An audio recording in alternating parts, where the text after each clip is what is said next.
Jadi ikhwani fiddin, azakumullah, ini masalah tauhid, masalah asas yang kita harus betul-betul memperhatikan tentang tauhid ini. Harus dakwakan. Kalau sembunyikan, kita nggak jelaskan, kapan mau dijelaskan?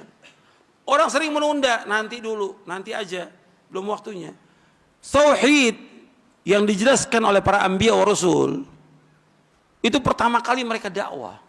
Karena tauhid sesuai dengan apa? Sesuai dengan apa? Fitrah manusia. Allah yang menciptakan manusia, Allah juga yang memerintahkan para nabi, para rasul mendakwakan apa? Tauhid. Allah menciptakan manusia tahu tentang baik dan tidaknya manusia ini, lurus dan tidaknya manusia, bahagia dan tidaknya manusia dengan tauhid. Makanya semua nabi manhajnya jelas. Nah, banyak para dai yang tidak punya manhaj, yang tidak tahu manhaj. Manhajul anbiya fi da'wati ila Allah at-tauhid fihi al-hikmah wal aql. Manhajul anbiya fi da'wati ila Allah tauhid fihi al-hikmah wal aql. Manhajnya para nabi dan para rasul semuanya sama, memulai dakwah dengan tauhid.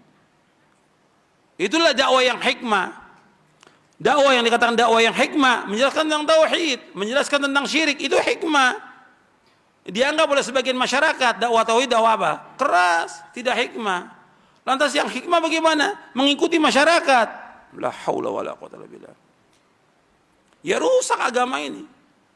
Masyarakat awam nggak punya ilmu. Tadi saya sebutkan sifat manusia apa? Bodoh. Kok ngikuti orang bodoh? Dia dikasih sama Allah sedikit ilmu, sampaikan ilmu itu kepada manusia. Jelaskan. Susah memang. Banyak cemoohan, harus sabar. Daripada Allah sebutkan, fama asbarahum 'alan nar.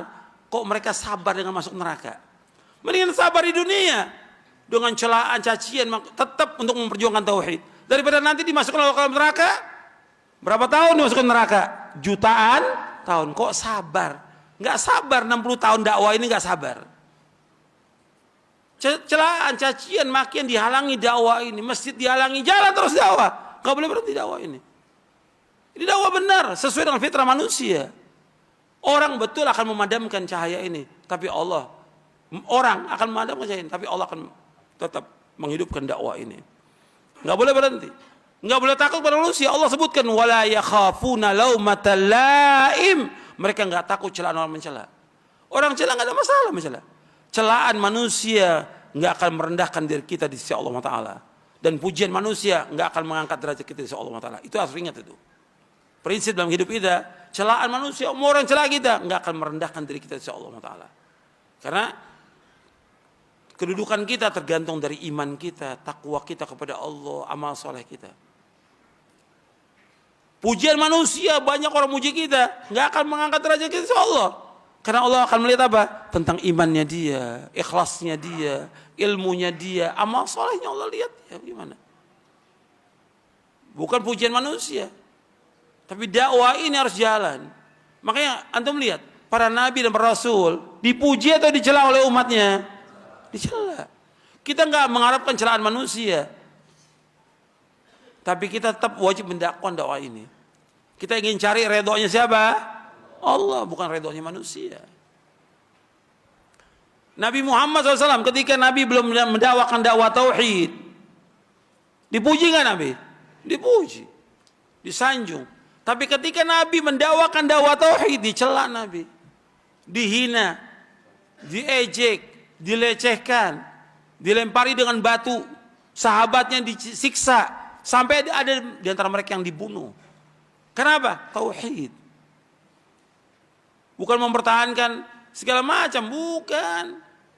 Bukan mempertahankan partai, bukan. Bukan mempertahankan ormas, bukan. Bukan mempertahankan suku, bukan. Tapi mempertahankan dakwah yang hak ini. Untuk membela agama ini. Sampai mereka apa? Disiksa oleh orang-orang kafir. Nggak ada yang lain. Mereka bukan mencari dunia, yang mereka cari akhirat. Maka antum lihat, orang yang didakwakan Nabi pertama kali tentang tauhid, kuat imannya. Antum lihat pertama kali, ada orang yang dia masuk Islam, apa gimana? Enggak seperti sekarang orang puluhan tahun Islam tapi takut dalam mendakwakan dakwah tauhid. Ini ada orang yang baru masuk Islam, Sudah ikut jihad. Sampai kata, ya Rasulullah, saya ini masuk Islam dulu atau jihad? Masuk Islam dulu. Kemudian masuk Islam jihad ya. Bersama Nabi SAW. Jihad, kemudian ditaklukkan satu benteng dari orang-orang Yahudi. Kemudian dibagi dia. Dibagi apa? Ghanimah. Ketika dia terima ghanimah. Bukan ini yang saya harapkan. Ini orang pertama kali baru masuk Islam. Bukan ini yang saya harapkan. Yang saya harapkan, saya dipanah di sini, kemudian saya syahid, saya masuk surga. Tahu tujuan hidupnya itu, baru masuk Islam. Orang Islam yang sekian lama nggak tahu tujuan hidupnya kemana. Orang Islam harus tahu bahwa tujuan hidupnya jannah, surga yang dia tuju. Makanya dia terus maju lagi, kata Nabi, mudah-mudahan benar apa yang dia ucapkan. Maju lagi ke medan perang, betul, terpanah di sini syahid. Aku akan jadi saksi di hari kiamat, kata Nabi SAW. Dia beramal sedikit, tapi paham dia tentang tauhid. Yang mendorong dia untuk mati syahid, iman dia kepada Allah SWT. Dan iman dia bahwa sesudah dunia ini ada yaumul akhir, ada sorga, ada neraka. Yang diharapkan sorga. Mudah-mudahan yang saya sampaikan bermanfaat. Kurang lebihnya saya mohon maaf. Wassalamualaikum Muhammadin SAW. Subhanakallahumma bihamdik. Asyhadu an la ilaha illa anta astaghfiruka wa atubu ilaik. Assalamualaikum warahmatullahi wabarakatuh.